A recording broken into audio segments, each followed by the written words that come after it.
Hi folks, welcome to another episode of Who Said What. I'm your host Krishna, and for those of you who are new here, let me quickly set up some context for what this show is about. See, the idea is that I'll pick the most interesting and juiciest comments from business leaders, fund managers, and the likes and contextualize things around them. Now, some of these names might not be familiar, but trust me, they are influential people, and what they say matters a lot because of their experience and background. So, I'll make sure to bring a mix. Some names you'll know, some you'll discover, and hopefully, it'll give you a wide and useful perspective. For all the sources mentioned in this video, don't forget to check out our newsletter. The link is in the description below. With that out of the way, let me get started. This past week, the World Economic Forum held its annual conference at Davos.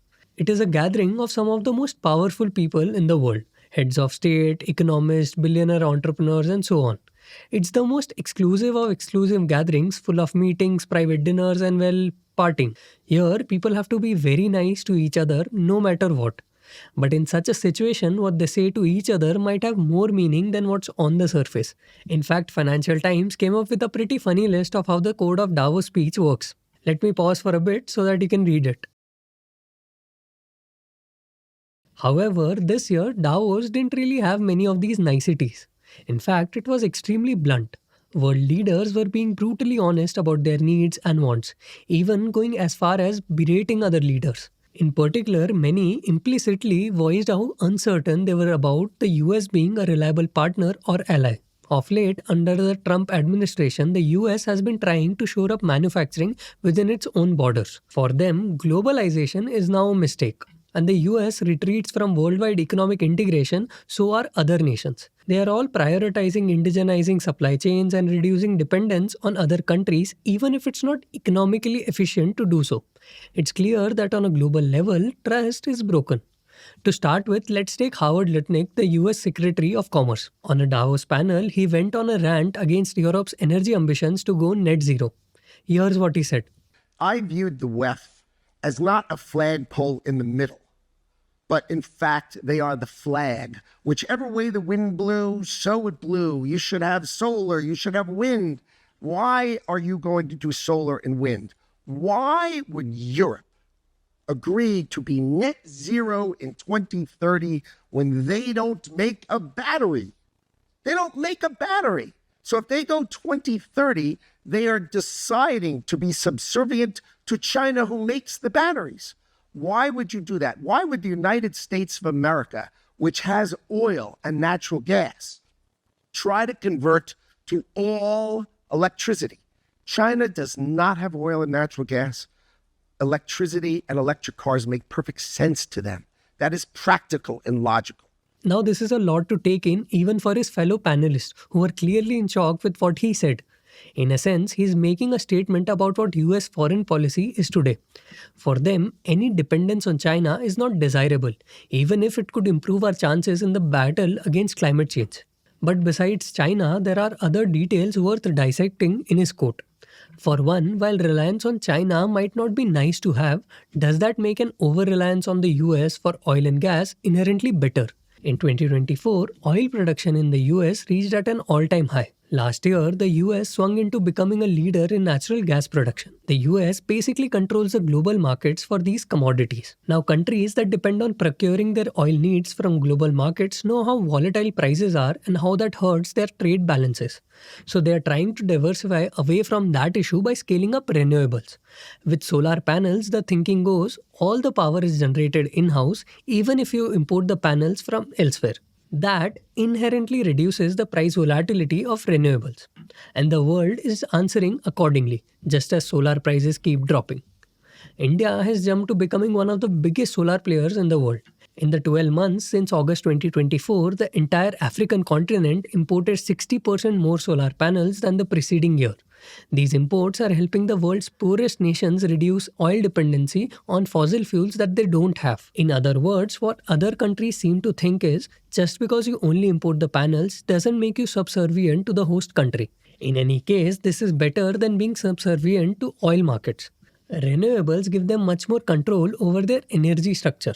But oil and gas, on the other hand, is subject to massive price volatility, a finite supply, and often cartelization by the oil-producing countries. The other question that Howard Lutnick's quote raises is, does Europe really not make any batteries on its own?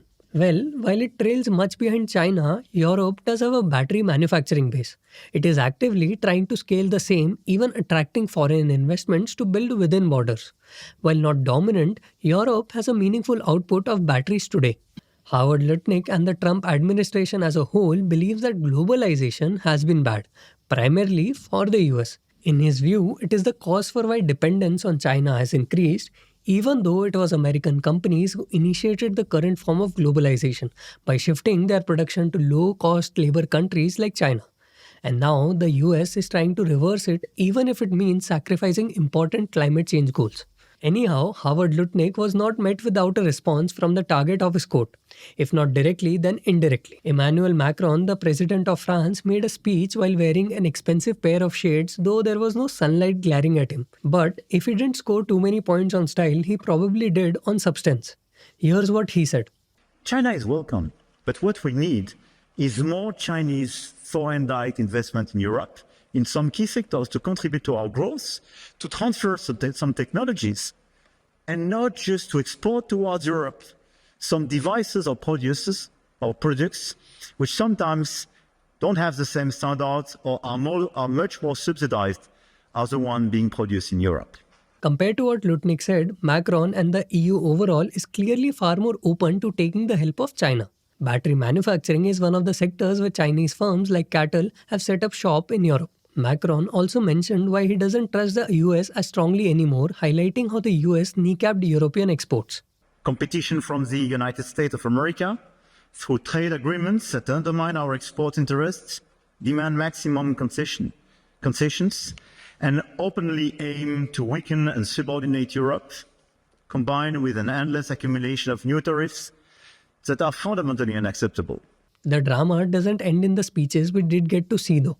Apparently, at a private post-conference dinner in Davos, Christine Lagarde, the president of the European Central Bank, abruptly walked out when Lutnick continued to make a mockery out of Europe's economy. The geopolitical conflict of our time, it seems, presented itself in petty fights at fancy private dinners. The allyship that the US and Europe were known for has clearly badly fractured to the extent that Europe is willing to create new, even if uneasy alliances with a supposed rival like China. Nowhere is this more evident than the speech given by Mark Carney, the Prime Minister of Canada, hailed by many as the star of the Davos show. In his speech, he declares an end to the old world order, away from globalization and into a world far more uncertain and siloed. Even if you may not fully agree with them, it is how the world seems to be moving on.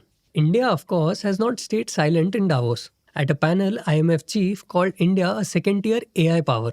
So, Ashwini, incredible talent base, fastest growing major economy in the world, an AI player, but clearly in the second grouping that Kristalina is talking about. To which Ashwini Vaishnav did not agree, stating that India fell in the first tier of AI power, citing a 5-pillar approach. Actually, clearly in the first group, and the reason for that is there are 5 layers in the AI architecture: the application layer, the model layer, the chip layer, the infra layer, and the energy layer. We are working on all the 5 layers, making very good progress in all the 5 layers. On the application layer, we will probably be the biggest supplier of services to the world. Now, how is this true? Well, India is certainly trying to vie for a strong position in the AI value chain, but it's still very far from success in many of the 5 pillars mentioned. For one, our chip capabilities are very nascent, though we are attracting foreign investments now. Secondly, we still don't have a state-of-the-art LLM, nor do we have the infrastructure yet.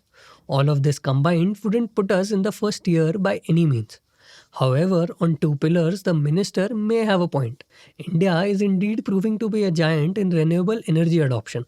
And on the application layer, while Indian IT is currently struggling to integrate AI, it has always been a valuable provider of services to the world and may continue to be so. Some individual Indian states also converted many Davos meetings into worthwhile investment commitments. Delegations from Telangana and Uttar Pradesh have been trying to attract global capital, even signing MOUs at Davos. In sum, Davos threw up a lot of questions. Its very existence was threatened by multiple speeches that went against the ethos of a globalized, peaceful world where multilateral institutions like itself and the UN have failed. We haven't even covered what Donald Trump himself was up to at Davos, but perhaps the speeches of Carney and Macron told us enough. Yet, countries did get what they wanted out of the gathering, signing deals and agreements. It seems that at the world's most famous gathering of elites, everyone got what they wanted, even at the cost of harmony. That's it for this episode. See you in the next one.